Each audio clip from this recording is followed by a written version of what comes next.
Fenomena eksistensi diri di media sosial, khususnya bagi para remaja, kian mengkhawatirkan. Mereka bahkan tidak bisa membedakan mana dunia maya dan mana dunia nyata. Anak Indonesia mengalami ketergantungan dan kebablasan dalam bermedia sosial. Media sosial kini telah menjadi ruang publik baru. Siapapun dapat berbagi informasi, menyampaikan pendapat, hingga membuat konten yang mencakup ribuan orang hanya dalam hitungan detik. Namun, di balik kebebasan tersebut, muncul beberapa pertanyaan. Apakah semua bentuk ekspresi dapat dibenarkan? Disinilah etika berekspresi menjadi penting agar kebebasan tidak berubah menjadi tindakan yang merugikan orang lain. Adapun pengertian dari etika berekspresi adalah nilai atau norma yang menjadi pedoman dalam bertindak. Dalam media sosial, etika berekspresi berarti menggunakan kebebasan berpendapat secara bertanggung jawab, menghormati hak orang lain, serta menghindari penyebaran kebencian, fitnah, maupun informasi yang belum terbukti kebenarannya. Adapun beberapa contoh kasus, misalnya komentar menghina orang, menyebarkan hoax, cyberbullying, dan menyebarkan informasi pribadi tanpa izin.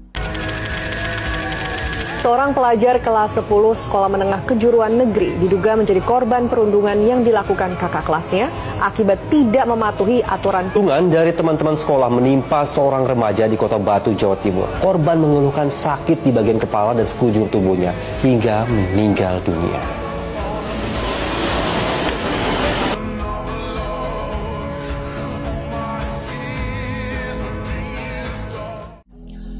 Kasus seperti ujaran kebencian, penyebaran hoax, hingga perundungan daring di media sosial atau cyberbullying kini masih sangat sering ditemukan di media sosial. Perilaku tersebut tidak hanya melanggar norma sosial, akan tetapi juga dapat berdampak pada kesehatan mental korban dan bahkan berujung pada proses hukum. Adapun analisis menggunakan teori framing Robert Edman, yaitu terdapat 4 unsur.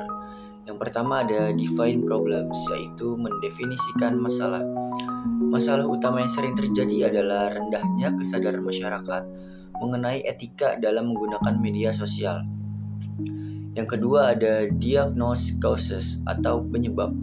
Penyebabnya antara lain adalah mudahnya akses media digital, kurangnya literasi digital, ingin viral, emosi saat berkomentar, dan yang terakhir kurang memahami dampak hukum.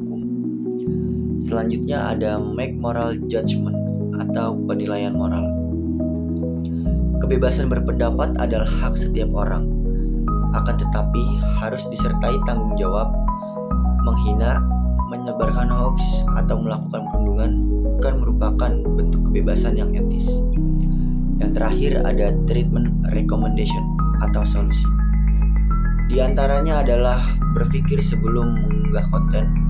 Yang kedua ada memverifikasi informasi, menggunakan bahasa yang sopan, menghargai perbedaan pendapat, dan yang terakhir ada meningkatkan literasi digital.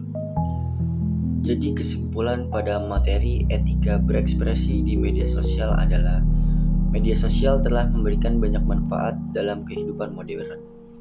Kita dapat belajar, bekerja, berkomunikasi, bahkan membangun peluang usaha melalui platform digital. Namun, semua manfaat tersebut hanya dapat dirasakan apabila media sosial digunakan secara bertanggung jawab. Kebebasan berekspresi bukan berarti bebas menyakiti orang lain atau menyebarkan informasi yang belum tentu benar.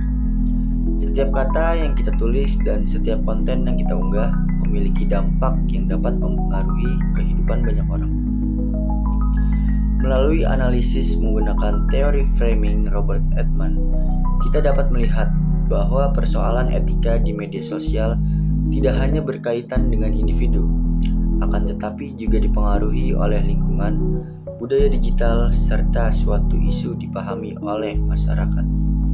Oleh karena itu, marilah kita menjadi pengguna media sosial yang lebih bijaksana. Berpikirlah sebelum mengunggah, periksa kembali informasi sebelum membagikannya, dan selalu menghargai orang lain dalam setiap interaksi di dunia digital. Karena pada akhirnya, media sosial bukan hanya tentang kebebasan berbicara, akan tetapi juga tentang bagaimana kita menunjukkan karakter, tanggung jawab, dan etika sebagai warga digital yang baik. Terima kasih.